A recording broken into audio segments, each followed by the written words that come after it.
রাঙ্গুনিয়ায় বাংলাদেশ জামায়াতে ইসলামী পোমরা শাখার ঈদ পুনর্মিলনী ও সহযোগী সদস্য সম্মেলন। বাংলাদেশ জামায়াতে ইসলামী রাঙ্গুনিয়া উপজেলার পোমরা ইউনিয়ন শাখার ঈদ পুনর্মিলনী ও সহযোগী সদস্য সম্মেলন অনুষ্ঠিত হয়েছে বুধবার 11 জুন সকালে পোমরা ইউনিয়ন পরিষদের হলরুমে। পোমরা ইউনিয়ন জামায়াতে ইসলামী সভাপতি অধ্যাপক মোহাম্মদ জসিম উদ্দিন এর সভাপতিত্বে অনুষ্ঠিত হয়েছে।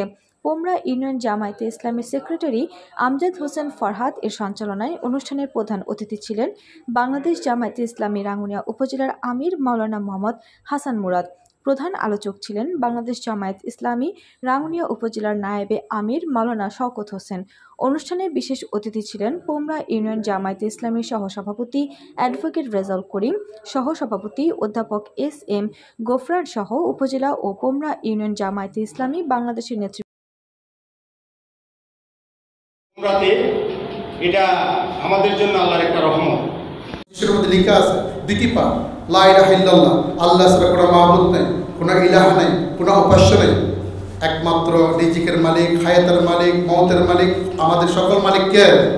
এটা জামাত ইসলামের 1 নম্বর আকীদা। 2 নম্বর আকীদা হচ্ছে জনাবে মুহাম্মদ রাসূলুল্লাহ সাল্লাল্লাহু আলাইহি ওয়াসাল্লাম আমাদের জীবনের আদর্শ, মডেল।